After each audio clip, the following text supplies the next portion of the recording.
আওয়ামী লীগের এক নেতার সাথে কয়েকজন কূটনীতিকের সাক্ষাৎ নিয়ে বিএনপি চিন্তিত নয় বলে জানিয়েছেন দলটির স্থায়ী কমিটির সদস্য আমির খসরু মাহমুদ চৌধুরী।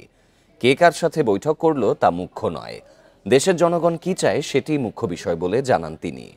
বিএনপি চেয়ারপারসনের গুলশান কার্যালয়ে বাংলাদেশে নিযুক্ত জার্মানির রাষ্ট্রদূত রুডিগার লোটজের সাথে বৈঠক শেষে সংবাদ সম্মেলনে এসব কথা বলেন তিনি। বলেন, বাংলাদেশ দ্রুত গণতান্ত্রিক সরকার দেখতে চায় জার্মানি সহ আন্তর্জাতিক সম্প্রদায়। দেশের মানুষও এখন ভোটের অপেক্ষায়।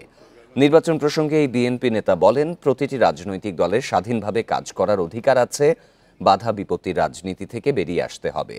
বিএনপি মহাসচিব মির্জা ফখরুল ইসলাম আলমগীরের নেতৃত্বে ঘণ্টাব্যাপী এই বৈঠকে নির্বাচনের পাশাপাশি ভবিষ্যতে জার্মানির সাথে প্রযুক্তিগত নানা বিষয়ে যৌথভাবে কাজ করার বিষয়ে আলোচনা হয়।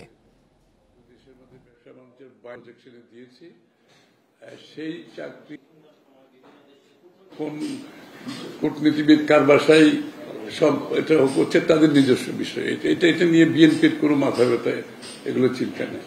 আমি এগুলোর কোনো গুরুত্ব নেই আমাদের কাছে। আমাদের গুরুত্ব হচ্ছে আগামীর বাংলাদেশে একটা গণতান্ত্রিক অর্ডার ফিরিয়ে আনবো এবং আপনার ভরসা নির্ভরশীলতা থাকবে জনগণের উপর। কে কোথায় কার বাড়িতে সভা করতেছে এগুলো নিয়ে কোনো ইস্যু না। বাংলাদেশের জনগণের উপর আস্থা থাকতে হবে। বাংলাদেশের জনগণ কি চায় সেটাই হচ্ছে আমাদের জন্য গুরুত্বপূর্ণ।